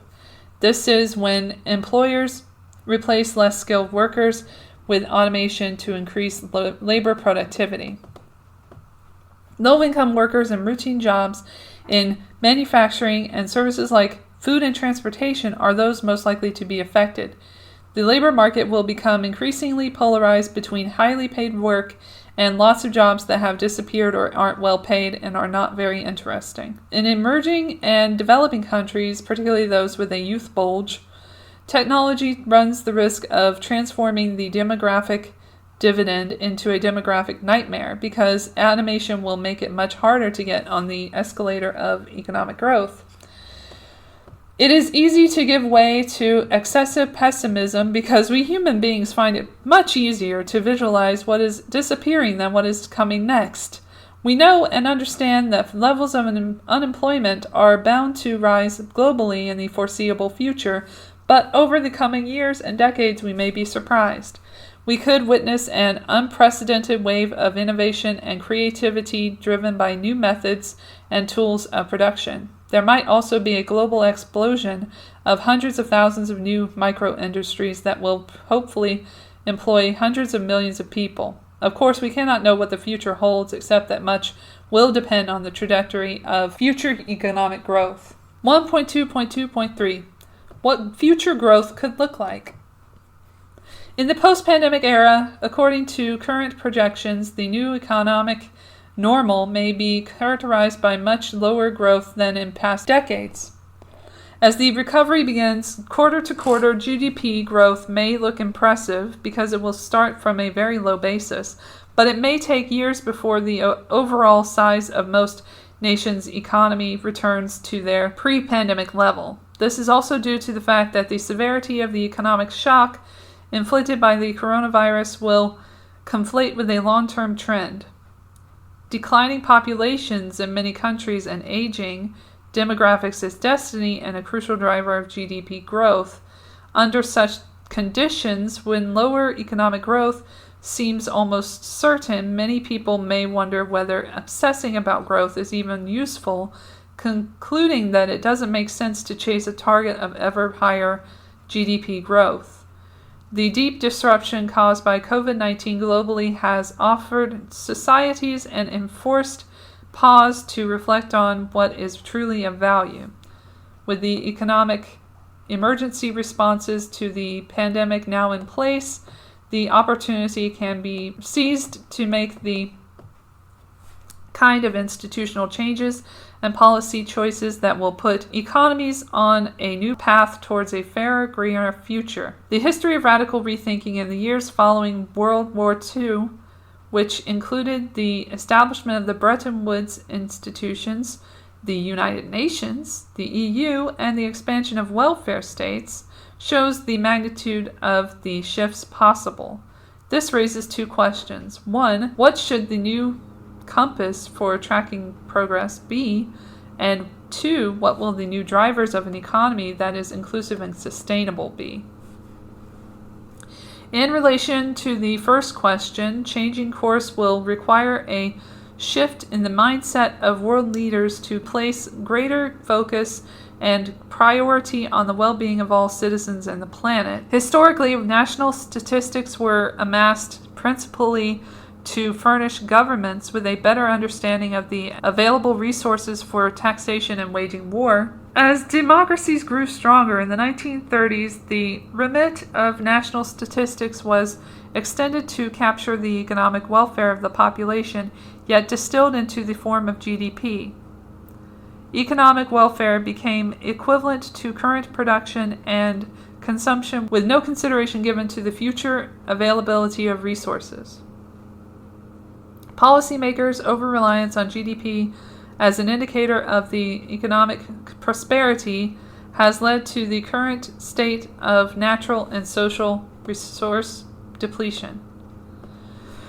What other elements should an improved dashboard for progress include? First, GDP itself needs to be updated to reflect the value created in the digital economy, the value created through unpaid work, as well as the value potentially destroyed through certain types of economic activity. The omission of value created through work carried out in the household has been a long-standing issue, and research efforts to create a measurement framework will need new momentum. In addition, as the digital economy is expanding, the gap between measured activity and actual economic activity has been growing wider. Furthermore, certain types of financial products, which through their inclusion in GDP are captured as value creating, are merely shifting value from one place to another, or sometimes even have the effect of destroying it. Second, it is not only the overall size of the economy that matters, but also the distribution of gains and the progressive evolution of access to opportunity. With income inequality more marked than ever in many countries and technological developments driving further polarization, total GDP or averages such as GDP per capita are becoming less and less useful as true indicators of individuals' quality of life. Wealth inequality is a significant dimension of today's dynamic of inequality and should be more systematically tracked. Third, resilience will need to be better measured and monitored to gauge the true health of an economy, including the determinants of productivity such as institutions, infrastructure, human capital, and innovation ecosystems, which are critical for the overall strength of a system. Furthermore, the capital reserves upon which a country can draw in times of crisis, including financial, physical, natural, and social capital, will need to be tracked systematically. Albeit that natural and social capital in particular are difficult to measure, they are critical to the social cohesion and environmental sustainability of a country and should not be underestimated. Recent academic efforts are beginning to tackle the measurement challenge by bringing public and private sector data sources together. Real examples of a shift in policymakers' emphasis are appearing. It is no coincidence that in 2019, a country placed in the top 10 ranking of the World Happiness Report unveiled a well-being budget. The Prime Minister of New Zealand's decision to earmark money for social issues such as mental health, child poverty, and family violence made well-being an explicit goal of public policy. In so doing, Prime Minister Ardern turned into policy what everybody has known for years, that an increase in GDP does not guarantee an improvement in living standards and social welfare.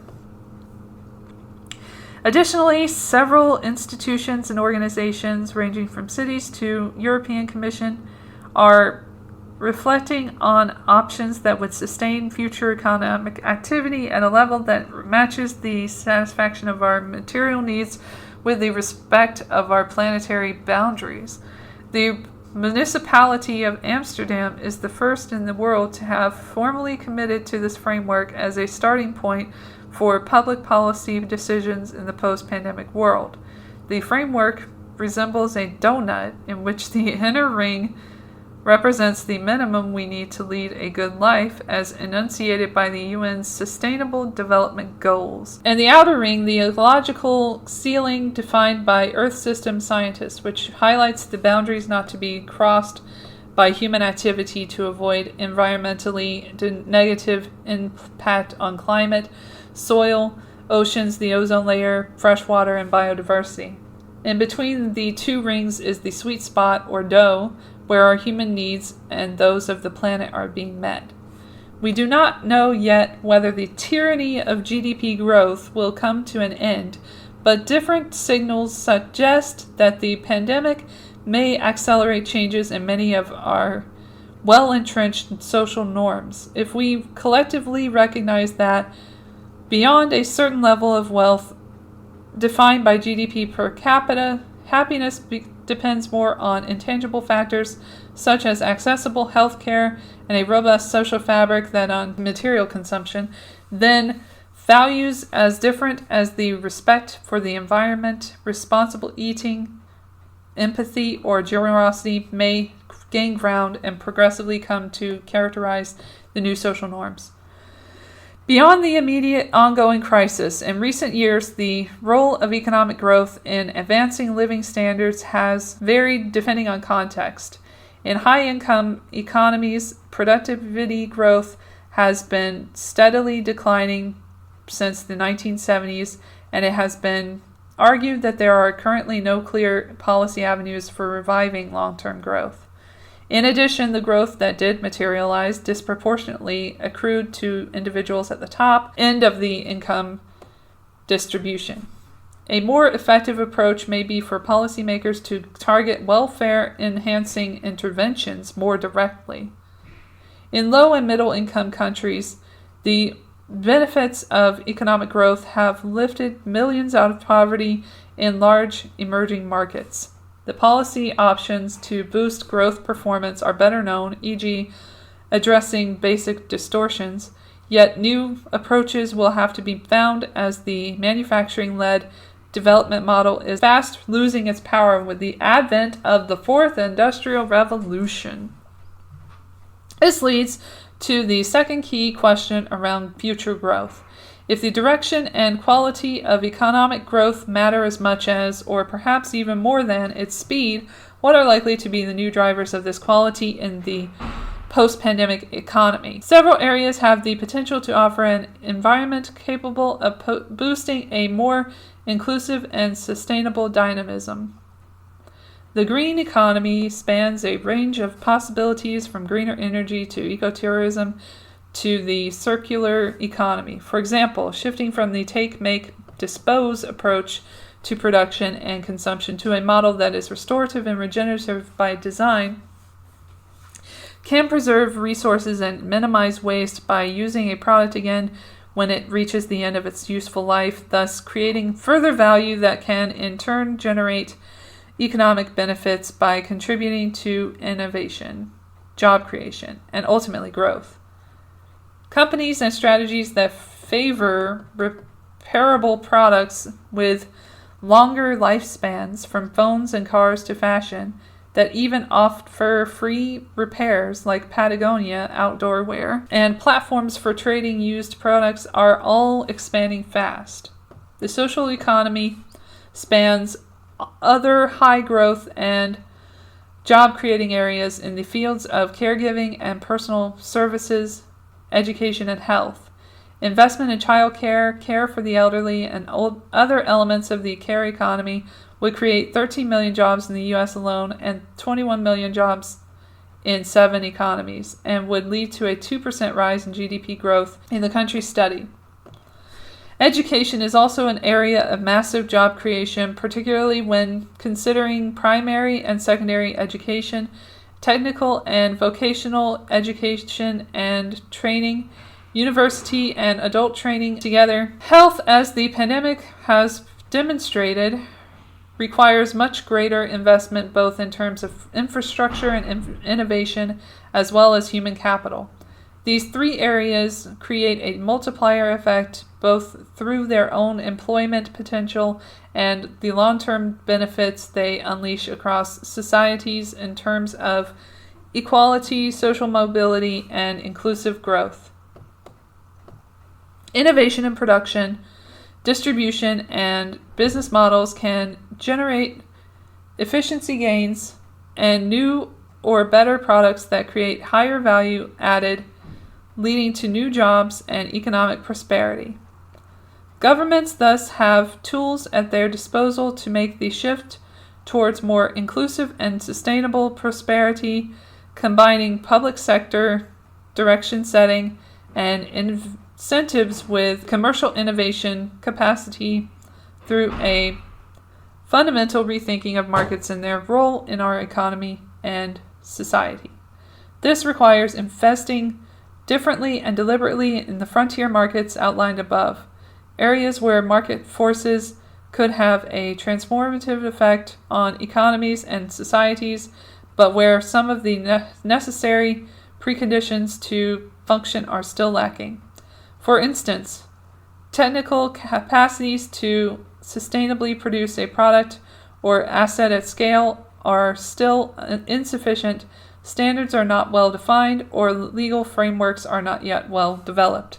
Shaping the rules and mechanisms of these new markets can have a transformational impact on the economy. If governments want the shift to a new and better kind of growth, they have a window of opportunity to act now to create incentives for innovation and creativity in the areas outlined above. Some have called for degrowth, a movement that embraces zero or even negative GDP growth that is gaining some traction, at least in the richest countries. As the critique of economic growth moves to center stage, consumerism's financial and cultural dominance in public and private life will be overhauled. This is made obvious in consumer-driven degrowth activism in some niche segments, like advocating for less meat or fewer flights. By triggering a period of enforced degrowth, the pandemic has spurred renewed interest in this movement that wants to reverse the pace of economic growth, leading more than 1,100 experts from around the world to release a manifesto in May 2020, putting forth a degrowth strategy to tackle the economic and human crisis caused by COVID-19. Their open letter calls for the adoption of a democratically planned yet adaptive, sustainable, and equitable downscaling of the economy, leading to a future where we can live better with less. However, beware of the pursuit of degrowth proving as directionless as the pursuit of growth. The most forward-looking countries and their governments will instead prioritize a more inclusive and sustainable approach to managing and measuring their economies, one that also drives job growth, improvements in living standards, and safeguards the planet. The technology to do more with less already exists. There is no fundamental trade-off between economic, social, and environmental factors. If we adopt this more holistic and longer-term approach to defining progress and incentivizing investment in green and social frontier markets. 1.2.3 Fiscal and monetary policies.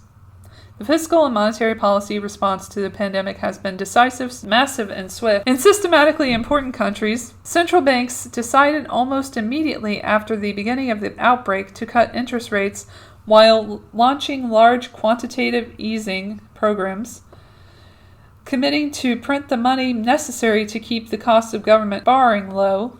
The U.S. Fed undertook to buy treasury bonds and agency mortgage-backed securities, while the European Central Bank promised to buy any instrument that governments would issue, a move that succeeded in reducing the spread in borrowing costs between weaker and stronger Eurozone members. Concomitantly, most governments launched ambitious and unprecedented fiscal policy responses. Urgent and expansive measures were taken very early on during the crisis, with three specific aims. 1. Fight the pandemic with as much spending as required to bring it under control as rapidly as possible through the production of tests, hospital capabilities, research in drugs and vaccines, etc. 2. Provide emergency funds to households and firms on the verge of bankruptcy and disaster. And 3. Support aggregate demand so that the economy can operate as far as possible close to potential. These measures will lead to very large fiscal deficits, with a likely increase in debt to GDP ratios of 30% of GDP in the rich economies. At the global level, the aggregate stimulus from government spending will likely exceed 20% of global GDP in 2020, with significant variation across countries, ranging from 33% in Germany to more than 12% in the US. This expansion of fiscal capabilities has dramatically different implications depending on whether the country concerned is advanced or emerging. High-income countries have more fiscal space because a higher level of debt should prove sustainable and entail a viable level of welfare cost for future generations, for two reasons. 1. The commitment from central banks to purchase whatever amount of bonds it takes to maintain low interest rates, and 2. The confidence that interest rates are likely to remain low in the foreseeable future because uncertainty will continue hampering private investment and will justify high levels of precautionary savings. In contrast, the situation couldn't be starker in emerging and developing economies. Most of them don't have the fiscal space required to react to the pandemic shock. They are already suffering from major capital overflows and a fall in commodity prices, which means their exchange rate will be hammered if they decide to launch expansionary fiscal policies. In these circumstances, help in the form of grants and debt relief and possibly an outright moratorium will not only be needed but will be critical. These are unprecedented programs for an unprecedented situation, something so new that the economist Carmen Reinhart has called it a whatever-it-takes moment for large-scale, outside-the-box fiscal and monetary policies. Measures that would have seemed inconceivable prior to the pandemic may well become standard around the world as governments try to prevent the economic recession from turning into a catastrophic depression. Increasingly, there will be calls for government to act as a payer of last resort to prevent or stem the spate of mass layoffs and business destruction triggered by the pandemic. All these changes are altering the rules of the economic and monetary policy game. The artificial barrier that makes monetary and fiscal authorities independent from each other has now been dismantled, with central bankers becoming, to a relative degree, subservient to elected politicians. It is now conceivable that in the future the government will try to wield its influence over central banks to finance major public projects such as an infrastructure or green investment fund. Similarly, the precept that government can intervene to preserve workers' jobs or incomes and protect companies from bankruptcy may endure after these policies come to an end. It is likely that public and political pressure to maintain such schemes will persist, even when the situation improves. One of the greatest concerns is that this implicit cooperation between fiscal and monetary policies leads to uncontrollable inflation. It originates in the idea that policymakers will deploy massive fiscal stimulus that will be fully monetized, i.e., not financed through standard government debt. This is where modern monetary theory, MMT, and helicopter money come in. With interest rates hovering around zero, central banks cannot stimulate the economy by classic monetary tools, i.e., a reduction in interest rates, unless they decided to go for deeply negative interest rates, a problematic move resisted by most central banks. The stimulus must therefore come from an increase in fiscal deficits. meaning that public expenditure will go up at a time when tax revenues decline. Put in the simplest possible, and in this case simplistic terms, MMT runs like this. Governments will issue some debt that the central bank will buy. If it never sells it back, it equates to monetary finance. The deficit is monetized by the central bank purchasing the bonds that the government issues, and the government can use the money as it sees fit. It can, for example, metaphorically drop it from helicopters to those people in need. The idea is appealing and realizable, but it contains a major issue of social expectations and political control. Once citizens realize that money can be found on a magic money tree, elected politicians will be under fierce and relentless public pressure to create more and more, which is when the issue of inflation kicks in. 1.2.3.1 Deflation or inflation.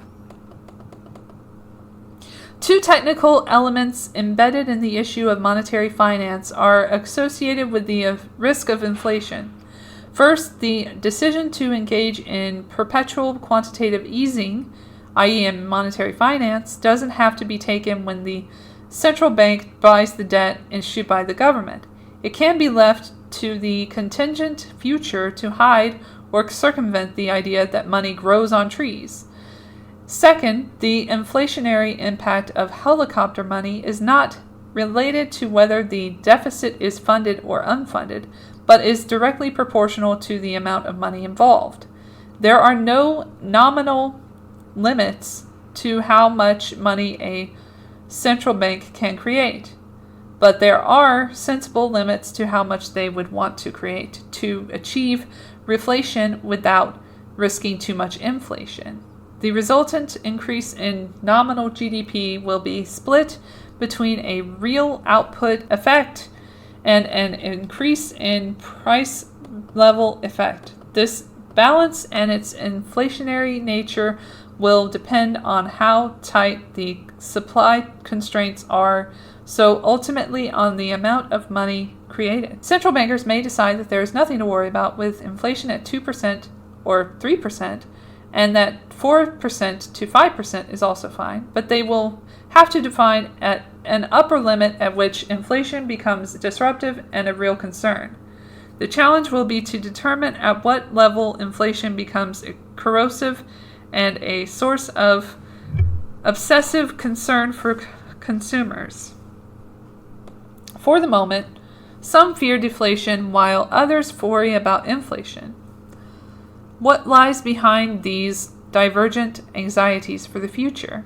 The deflation warriors point to a collapsing labor market and stumbling commodity prices and wonder how inflation could possibly pick up anytime soon in these conditions.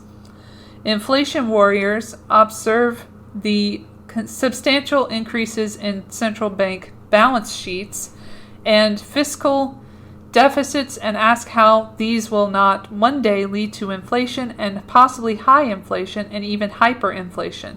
They point to the example of Germany after World War I, which inflated away its domestic war debt in the hyperinflation of 1923, or the UK, which eroded with a bit of inflation the massive amount of debt, 250% it inherited from World War II.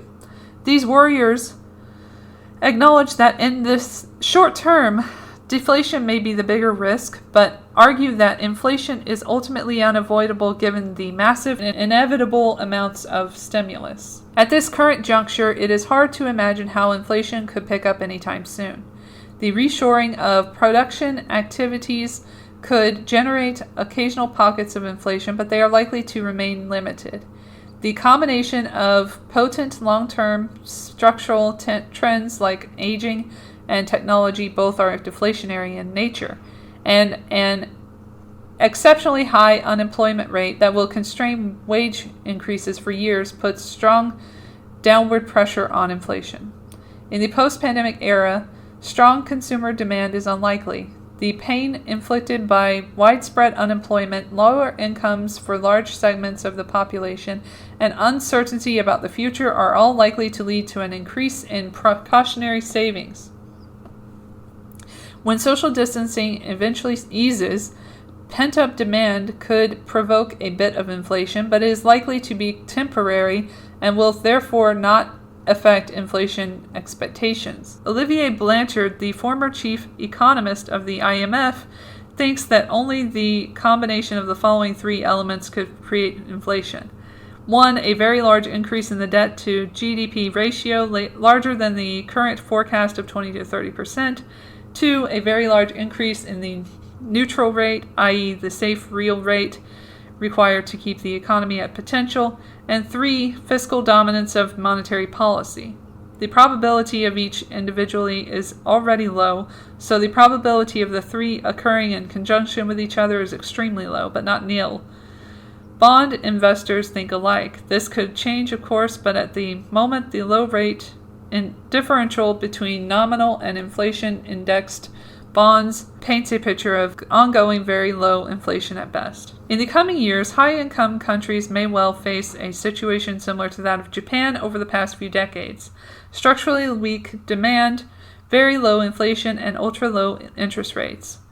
The possible Japanification of the rich world is often depicted as a hopeless combination of no growth, no inflation, and insufferable debt levels. This is misleading. When the data is adjusted for demographics, Japan does better than most. Its GDP per capita is high and growing, and since 2007, its real GDP per member of the working age population has risen faster than any other G7 country. Naturally, there are many idiosyncratic reasons for this. A very high level of social capital and trust, but also labor productivity growth that surpasses the average, and a successful absorption of elderly workers into the labor force. But it shows that a shrinking population doesn't have to lead to economic oblivion. Japan's high living standards and well-being indicators offer a salutary lesson that there is hope in the face of economic hardship. 1.2.3.2 The fate of the U.S. dollar. For decades, the U.S. has enjoyed the exorbitant privilege of retaining the global currency reserve, a status that has long been a perk of imperial might and an economic elixir. To a considerable extent, American power and prosperity have been built and reinforced by the global trust in the dollar and the willingness of customers abroad to hold it, most often in the form of U.S. government bonds. The fact that so many countries and foreign institutions want to hold dollars as a store of value and as an instrument of exchange for trade has anchored its status as the global reserve currency. This has enabled the U.S. to borrow cheaply abroad and benefit from low interest rates at home, which in turn has allowed Americans to consume beyond their means. It has also made large recent U.S. government deficits possible, permitted the U.S. to run substantial trade deficits, reduced the exchange rate risk, and made the U.S. financial markets more liquid. At the core of the U.S. dollar's status as a reserve currency lies a critical issue of trust. Non-Americans who hold dollars trust that the United States will protect both its own interests by managing sensibly its economy and the rest of the world as far as the U.S. dollar is concerned, by managing sensibly its currency, like providing dollar liquidity to the global financial system efficiently and rapidly. For quite some time, some analysts and policymakers have been considering a possible and progressive end to the dominance of the dollar. They now think that the pandemic might be the catalyst that proves them right. Their argument is twofold and relates to both sides of the trust issue. On the one hand, managing the economy sensibly, doubters of U.S. dollar dominance point to the inevitable and sharper deterioration of the U.S. fiscal position. In their mind, unsustainable levels of debt will eventually erode confidence in the U.S. dollar. Just prior to the pandemic, U.S. defense spending plus interest on the federal debt plus annual entitlement payments, Medicare, Medicaid, and Social Security represented 112% of federal tax receipts versus 95% in 2017. This unsustainable path will worsen in the post-pandemic, post-bailout era. This argument suggests that something major will therefore have to change, either through a much reduced geopolitical role or higher taxation, or both. Otherwise, the rising deficit will reach a threshold beyond which non-U.S. investors are unwilling to fund it. After all, the status of reserve currency cannot last longer than foreign confidence in the ability of the holder to honor its payments. On the other hand, managing the U.S. dollar sensibly for the rest of the world, doubters of the dollar's dominance point to the incompatibility of its status as a global reserve currency with rising economic nationalism at home. Even though the Fed and the U.S. Treasury manage the dollar and its influential network worldwide with efficacy, skeptics emphasize that the willingness of the U.S. administration to weaponize the U.S. dollar for geopolitical purposes, like punishing countries and companies that trade with Iran or North Korea, will inevitably incentivize dollar holders to look for alternatives. Are there any viable alternatives? The U.S. remains a formidable global financial hegemon. The role of the dollar in international financial transactions is far greater, albeit less visible than in international trade. But it is also true that many countries would like to challenge the dollar's global dominance. In the short term, there are no alternatives. The Chinese renminbi, RMB, could be an option, but not until strict capital controls are eliminated and the RMB turns into a market-determined currency, which is unlikely to happen in the foreseeable future. The same goes for the euro. It could be an option, but not until doubts about a possible implosion of the eurozone dissipate for good, which again is an unlikely prospect in the next few years. As for a global virtual currency, there is none in sight yet, but there are attempts to launch national digital currencies that may eventually dethrone the US dollar supremacy. The most significant one took place in China at the end of April 2020 with a test of the national digital currency in 4 large cities. The country is years ahead of the rest of the world in developing a digital currency combined with powerful electronic payment platforms. This experiment clearly shows that there are monetary systems that are trying to become independent from U.S. intermediaries while moving towards greater digitization. Ultimately, the possible end of the U.S. dollar's primacy will depend on what happens in the U.S. As Henry Paulson, a former U.S. Treasury Secretary, says, U.S. dollar prominence begins at home. The United States must maintain an economy that inspires global credibility and confidence. Failure to do so will, over time, put the U.S. dollar's position in peril. To a large extent, U.S. global credibility also depends on geopolitics and the appeal of its social model.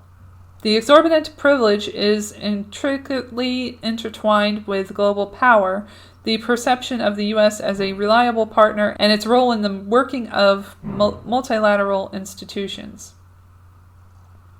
If that role were seen as less sure and that security guarantee as less ironclad, because the U.S. was disengaging from global geopolitics in favor of more standalone inward-looking policies, the security premium enjoyed by the U.S. dollar could diminish, warns Barry Eichengreen and European Central Bank representatives. Questions and doubts about the future status of the dollar as a global currency reserve are an apt reminder that economics does not exist in isolation. This reality is particularly harsh in over-indebted, emerging and poor countries now unable to repay their debt, often denominated in dollars. For them, this crisis will take on huge proportions and years to sort out, with considerable economic damage translating fast into social and humanitarian pain. In all these countries, the COVID crisis may well end the gradual process of convergence that was supposed to bring highly developed and emerging or developing countries into closer alignment. This will lead to an increase in societal and geopolitical risks, a stark reminder of the extent to which economic risks intersect with societal issues and geopolitics. To be continued in the next part 2 of COVID-19, The Great Reset, super awkward staged reading of it.